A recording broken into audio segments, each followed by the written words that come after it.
Paz y bien, hermanos. Jesús y la belleza del matrimonio cristiano. Homilía para el domingo 27 del tiempo ordinario en el ciclo B, escuchando el Santo Evangelio según San Marcos, en el capítulo 10, versículos 2 al 10. Acercándose unos fariseos le preguntaron para ponerlo a prueba: ¿le es lícito al hombre repudiar a su mujer? Él le replicó: ¿qué os ha mandado Moisés? Contestaron: Moisés permitió escribir el acta de divorcio y repudiarla. Jesús les dijo: por la dureza de vuestro corazón dejó escrito Moisés este precepto, pero al principio de la creación Dios los creó hombre y mujer. Por eso dejará el hombre a su padre y a su madre, se unirá a su mujer y serán los dos una sola carne. De modo que ya no son dos, sino una sola carne. Pues lo que Dios ha unido, que no lo separe el hombre. En casa, los discípulos volvieron a preguntarle sobre lo mismo. Él les dijo: si uno repudia a su mujer y se casa con otra, comete adulterio con la primera. Y si ella repudia a su marido y se casa con otro, comete adulterio. Palabra del Señor.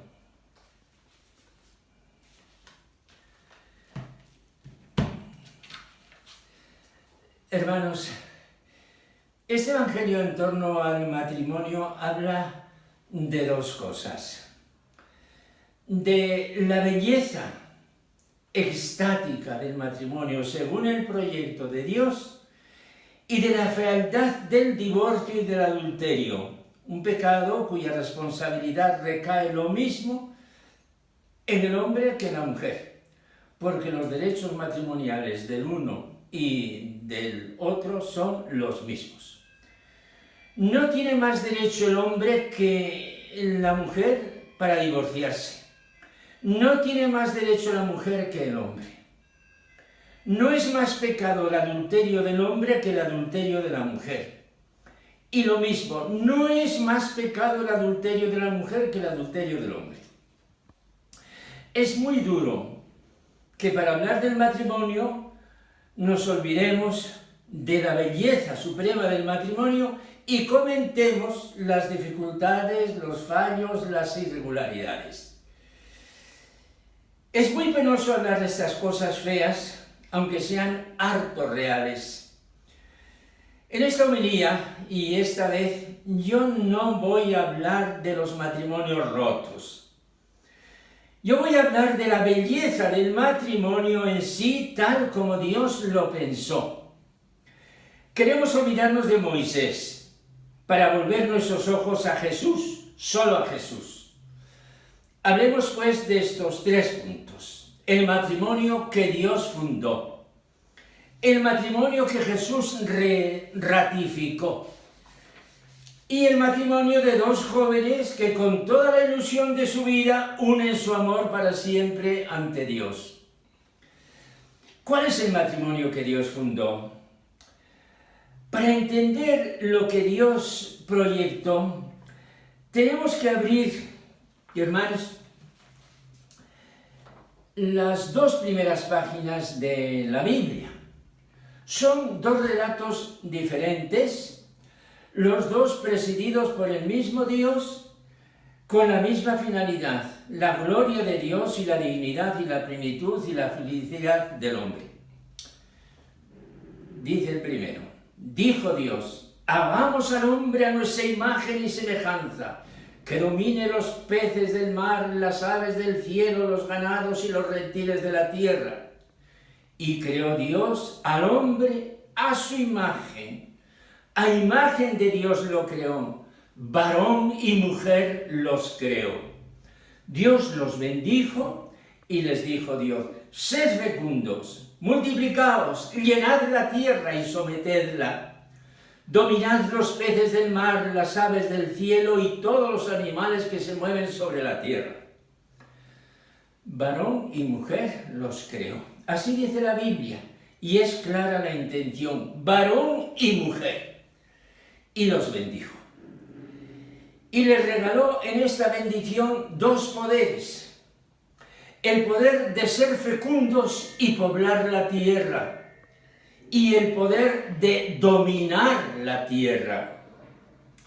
Ahora, hermanos, con la misma Biblia, pasamos la página y vamos al siguiente relato de nuestros orígenes. Dios había creado al hombre, lo había puesto en el paraíso y le regaló el mundo entero. Adán, como dueño y señor, puso nombre a todos los seres vivientes. Todo era suyo. Más rico no podía ser, pero le faltaba algo. Dice el texto, y cada ser vivo llevaría el nombre que Adán le pusiera. Así, Adán puso nombre a todos los ganados, a los pájaros del cielo y a las bestias del campo. Pero no encontró a ninguno como él que le ayudase. Entonces Dios creó a la mujer, se la presentó a Adán y se produjo el primer éxtasis de amor de la historia. Esta sí que es hueso de mis huesos y carne de mi carne. Por eso abandonará el varón a su padre y a su madre, se unirá a su mujer y serán los dos una sola carne. Los dos estaban desnudos, Adán y su mujer, pero no sentían vergüenza uno del otro. Esto que acabo de decir, hermanos, es literalmente el texto del libro del Génesis, capítulo 2, versículos 23 al 25. Este es el matrimonio que Dios ha pensado, hombre y mujer, los dos en perfecta unidad, en perfecta transparencia. Este es el amor matrimonial. Claramente nos está diciendo el texto sagrado que para el hombre la mujer es la cúspide de la creación y que no se puede cambiar una mujer por el mundo entero. Esto es una verdad que no se agota. Al escribir estas cosas me ha venido el recuerdo de un poeta español, Becker, de sus rimas. Y voy a citar una rima. Las rimas de Becker son poesía sencillísima, pero purísima. He aquí la rima 23. Estas cosas están escritas en el siglo XIX, el año 1868 las publicó. Dice esta rima de 4 versos. Por una mirada, un mundo. Por una sonrisa, un cielo. Por un beso, yo no sé qué te diera por un beso. Este es el encuentro del hombre y la mujer en la poesía.